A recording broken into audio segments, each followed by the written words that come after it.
Video ini bakal bercerita tentang kenapa gue memilih reksadana sebagai salah satu instrumen investasi gue. Buat kamu yang penasaran, simak videonya setelah yang satu ini.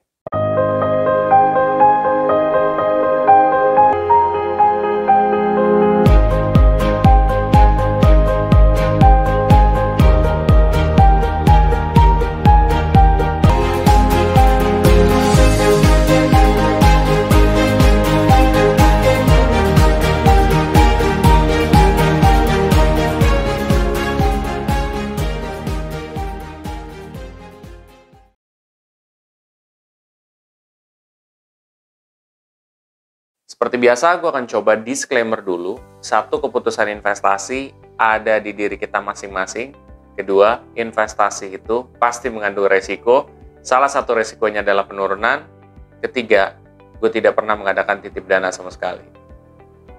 Oke, jadi mengenai reksadana. Kenapa gue memilih reksadana? Apa alasan gue? Oke, jadi awal-awal ya, gue memilih reksadana itu karena gue melihat potensi keuntungan yang cukup lumayan. Itu adalah suatu hal pertama yang gue lihat. Mungkin sama seperti kalian juga. Tapi selain daripada keuntungan yang gue lihat, adalah gue juga melihat resiko yang gue tanggung. Nah, di sini reksadana itu resiko yang ditanggung sama gue itu menurut gue cukup kecil. Lah, kok kecil? Kecil karena investasi reksadana tersebut itu kalau kita invest ya, dana kita atau dana nasabah itu ada di bank kustodian. Nah, bank kustodian ini adalah bank yang memang diawasi oleh OJK langsung ya. Dan juga portofolio kita tercatat di KSE. Jadi kalau misalkan terjadi apa-apa sama si aplikasi, kita tuh masih aman.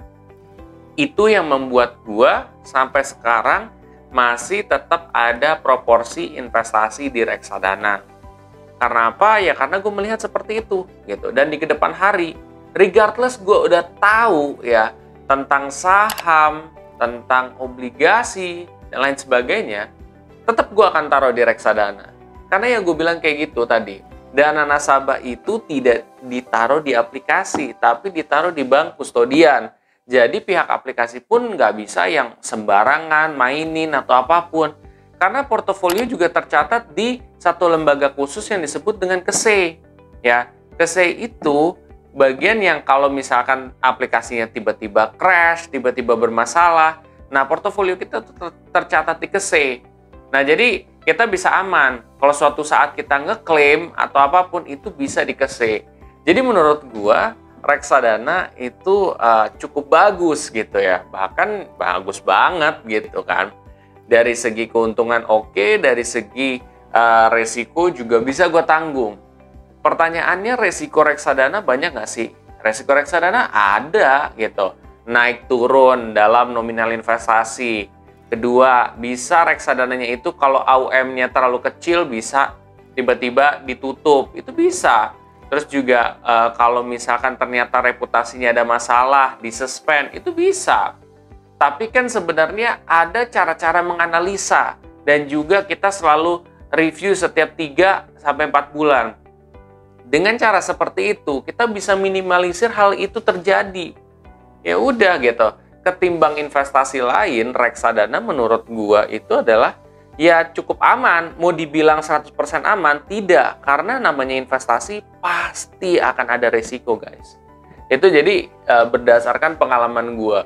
Bahkan ditambah gue pernah kerja di dunia reksadana juga ya, di salah satu aplikasi reksadana. Terus juga gue dapat license yang berhubungan dengan reksadana juga ya dari OJK. Di situ menambah pengetahuan gue soal investasi terutama di reksadana sendiri. Kayak gitu guys. Nah, itu merupakan alasan gue kenapa gue berinvestasi di reksadana dan masih tetap ada porsi di sana. Nah, kalian pendapatnya seperti apa? Apakah kalian memulai dengan cara yang sama dengan gue atau alasan yang sama dengan gue, atau mungkin kalian punya alasan yang berbeda? Komen di bawah aja. Nah, buat kalian yang setelah ini termotivasi, wah kayaknya nih gue kayaknya mau coba deh untuk berinvestasi di reksadana dengan tujuan berapa lama, terus juga berapa yang gue sisihkan, ya udah kalian bisa pakai kode referral gue yang ada di description box di bawah ini. Jadi di kolom deskripsi ada beberapa kode referral juga, entah itu dari aplikasi reksadana Bibit, ya Ajaib dan lain sebagainya. Dan tentunya kalau misalkan kalian memakai kode referral gue, kalian bisa dapat cashback. Ya, cashbacknya berupa reksadana, kalau di Ajaib bisa berupa saham. Itu kan lumayan buat nambah investasi kalian juga. Tapi lagi-lagi itu adalah terserah kalian. Ya, kalau mau pakai silakan, mau enggak juga nggak apa-apa.